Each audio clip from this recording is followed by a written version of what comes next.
My name is Tony Peralta. I'm head football coach at Elsinore High School. Coach, first CIO championship in the school's history, football championship.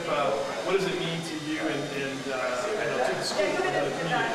Well, it's historic, and at any time you can be part of something that happens for the first time, that's something special. And I think our kids and our coaches and our community appreciates that. Now, I wasn't sure. I'd love to know more of the history of Elsinore's athletic program. But like I saw, like Coach Stockholm, who was the basketball coach in the '70s, was in one corner, and there were guys coming over. I mean, how many alumni and former players were on the sidelines for that game? Any idea? Well, just alone at Elsinore High School, we have 3 former head football coaches still on staff. So when I came to Elsinore in 2001, right away I got to meet those guys, learn a little bit about their legacy and their time here at Elsinore. But there was quite a few emails from guys that were players for those men that are of the email age, I guess you could say. Right. The history of Elsinore goes well beyond that, but yeah, we could see that we were playing for something more than just Team 2010. That it was a much greater legacy and history to the school, which made us feel great to have that opportunity.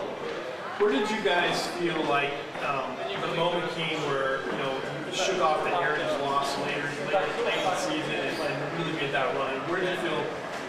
Was there a change in the team, or when the team came together, or that heritage loss made the wake-up calls? Hey, we better sort of uncharacteristic game for you guys. Yeah, I think in the sense of turnovers, we had 5 turnovers, and I think 3 of those turnovers led to immediate scores, and that was the difference in the game.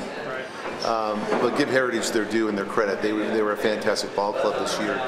But I think the turning point for us was the very next day, Saturday morning, for us to objectively evaluate the film, look at the things that we didn't do well and the things we could do better. But I think the halftime of the Victor Valley game, being down 24-3,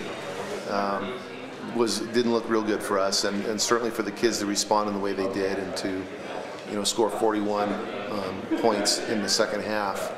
Just gave us confidence going into really what was going to be the next 2 games at Kaiser and Summit.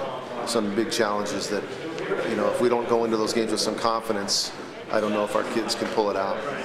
What's funny about that Victor Valley game was that we saw that halftime score and we're like, oh God, Elsinore this week.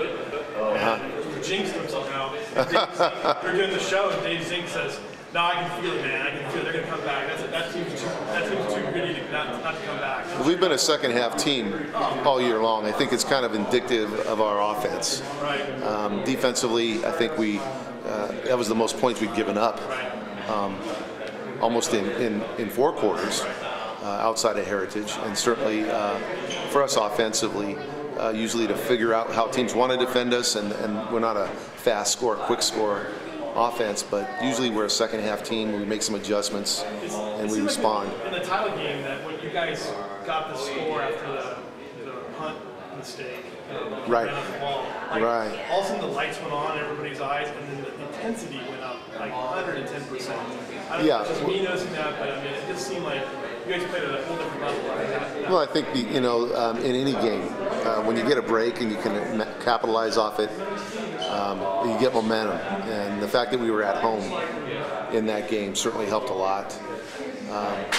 But whether we were on the road, I think the same thing happened at Kaiser. We got a special teams play off of a blocked PAT after a score to keep us ahead 7-6, and that type of play in the special teams game, I think, just really put our offense and defense over the top.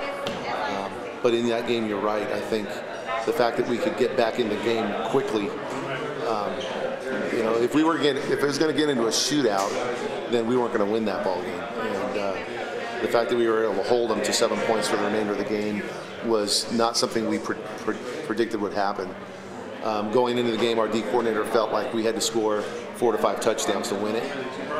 He thought that they're going to get 3, maybe 4 scores in the game. Our kids just played lights out defensively, and offensively it was about what we figured. We weren't going to score fast, but we had to control the ball, keep them off the field, take large amounts of time off the clock, which we had 2 drives over 8 minutes, I believe.